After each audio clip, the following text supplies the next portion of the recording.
Let's get into it, folks. Give you the rain breakdown, what we're looking at, what we're expecting, and when the relief will come. Rounds of rain and showers and thunderstorms, the possibility of an additional 5 to 8 inches of rain throughout. Coming into work Friday morning, thinking you're going to have a normal day, and then not leaving until sometime the next week. That was something I wasn't imagining. I don't think we all understood how serious it was going to be. We really did not have a clear picture of how detrimental things were outside. It was just like one hard thunderstorm after another that just never stopped. People's houses were flooding. They were losing everything. I was headed out.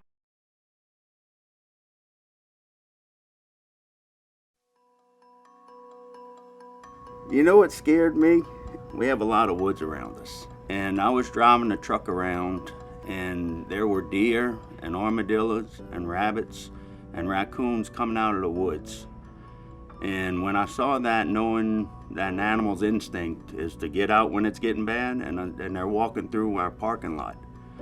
And it's like, are they looking for Noah's Ark? I didn't know. Streets began to close, and that's when we began to experience water coming over Medical Center Drive, blocking our access to the hospital. And at that time, we knew that things were going to be different than what we had dealt with in the past.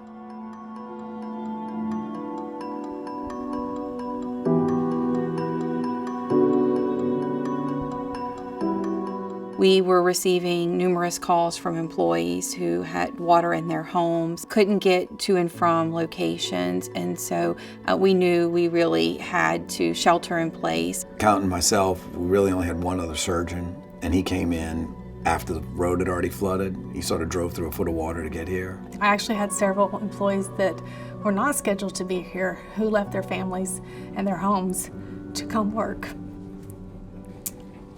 And many of them, when they were finally able to leave, went home to flooded homes.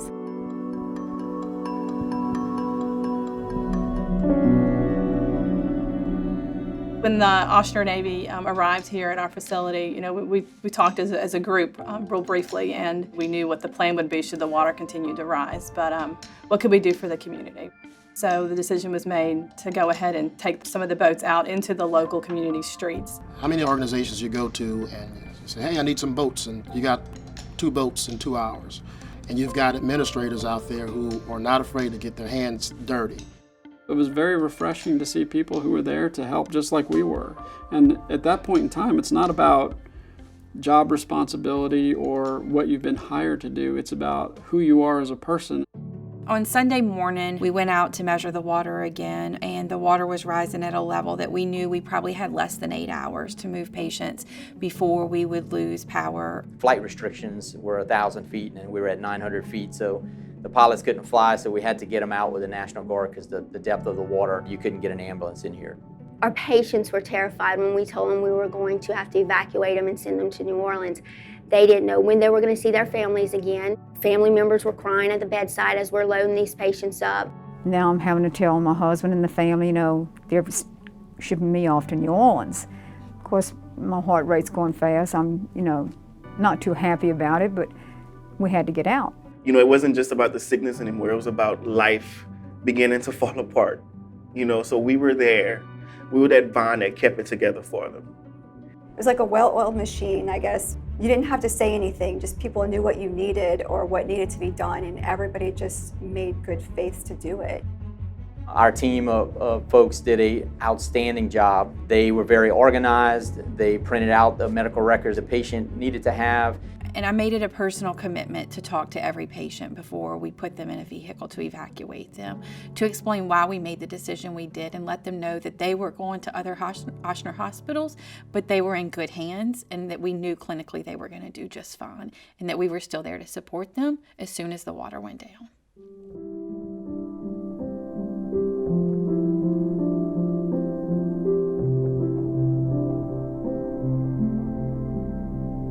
You know, it's the post-disaster recovery that's almost as important as what you do in the actual emergency.